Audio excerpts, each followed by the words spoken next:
avec les autres formes d'arthrose, l'arthrose de la hanche ou du genou est une maladie progressive de l'ensemble de l'articulation qui aboutit à la destruction du cartilage articulaire et de l'os sous-jacent.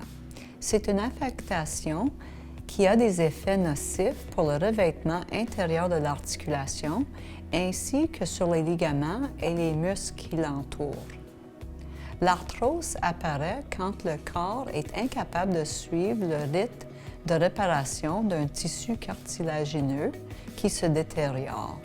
Le cartilage est un matériau ferme, glissant et compressible qui recouvre les extrémités des deux os qui se rencontrent pour former une articulation.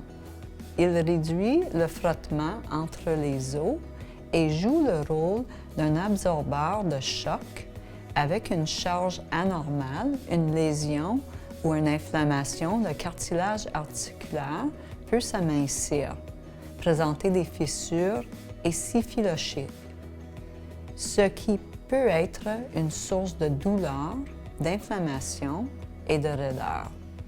L'arthrose est habituellement un processus lent qui se développe progressivement sur de nombreuses années. Il peut être difficile de diagnostiquer une arthrose de la hanche au début car la douleur peut être ressentie à d'autres endroits, comme dans la fesse, l'aine, la cuisse ou le genou. Dans le cas d'arthrose du genou, l'endroit où vous ressentez une douleur peut varier et même s'étendre jusque devant de la jambe. Votre expérience peut aller d'une douleur sourde ou pulsatile à une douleur aiguë en coup de poignard.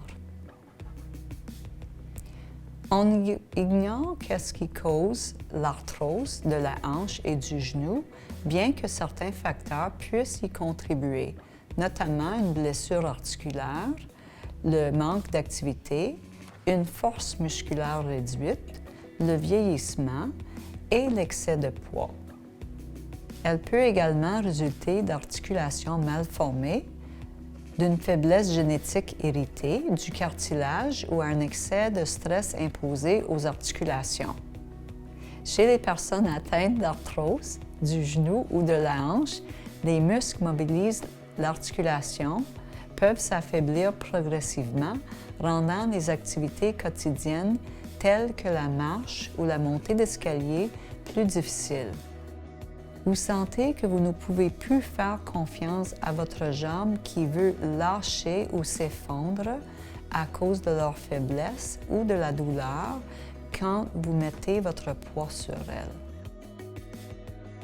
Heureusement, des exercices et une activité physique régulière peuvent contribuer à conserver et à accroître la force, l'endurance et l'amplitude de mouvement.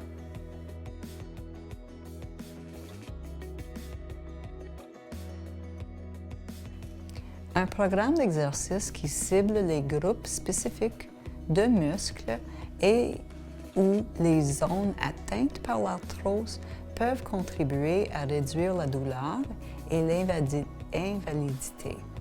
Un programme pour l'arthrose de la hanche et du genou devrait inclure une activité aérobique ou cardiovasculaire, la force musculaire, des exercices neuromusculaires et des exercices d'assouplissement.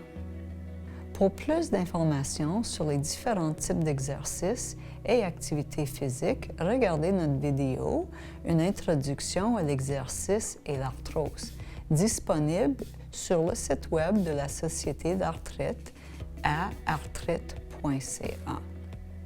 Si vos douleurs arthrosiques s'aggravent dans l'escalier ou avec de longues marches, envisagez de commencer des activités qui mettront moins de poids ou de charge sur vos articulations. Par exemple, le vélo, la marche avec des bâtons de marche, le tai chi, le yoga, le pilates et les activités d'aquasanté ou d'aquatique comme la nage ou la marche en piscine. Pour plus d'informations sur les activités à faible charge, comment les mettre en route et comment les modifier, consultez notre ressource sur les activités à faible charge pour l'arthrose sur le site Web de la Société d'arthrite. Vous pouvez aussi en savoir plus sur les activités susceptibles d'augmenter vos douleurs et apprendre à les modifier dans notre ressource « Modifier les activités pour l'arthrose ». Ces ressources sont disponibles sur le site Web d'arthrite.ca.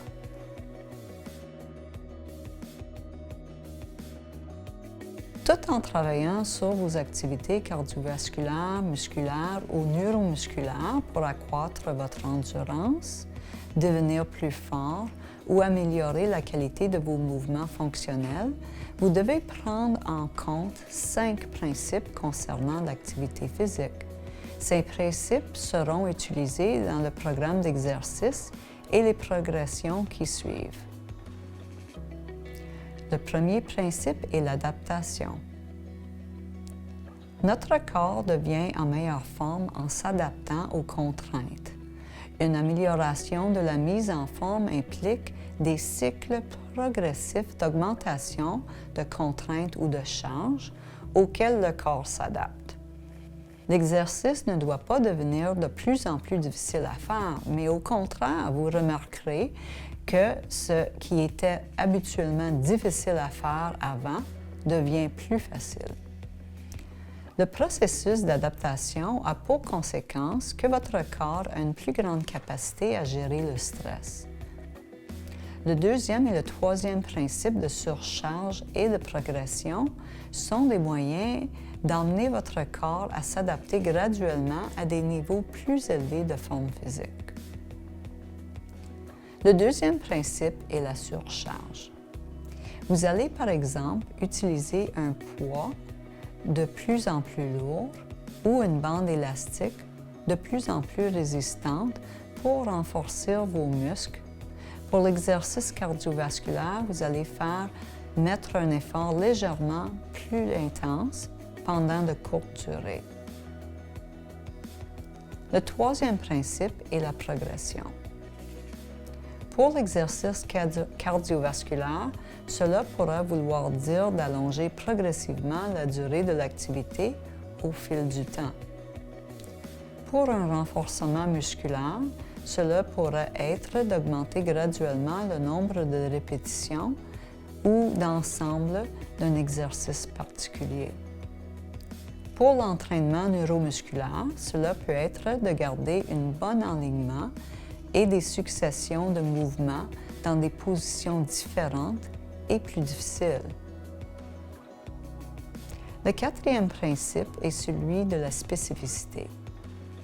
En d'autres mots, la façon dont vous faites un exercice doit être semblable à l'activité que vous essayez d'améliorer.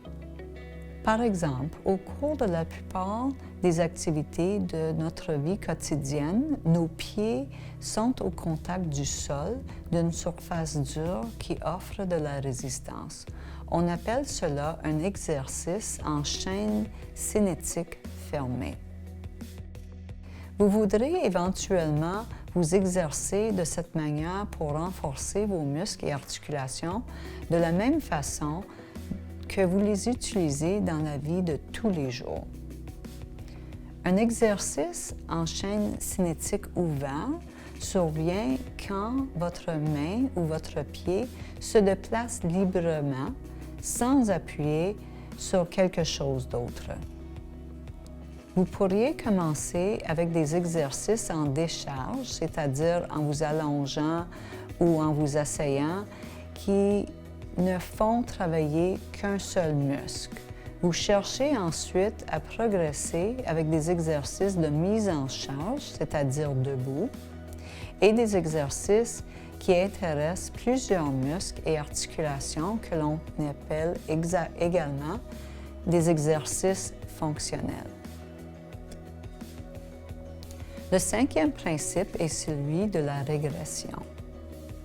Tous les progrès que vous auriez obtenus en faisant de l'exercice s'effacent progressivement quand vous arrêtez.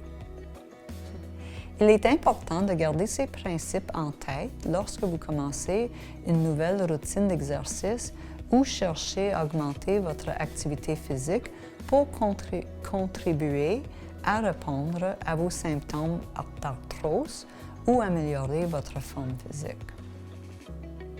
Si faire de l'exercice est nouveau pour vous, il est important que vous en parliez à votre professionnel de la santé pour vous assurer que vous êtes en mesure de commencer un programme.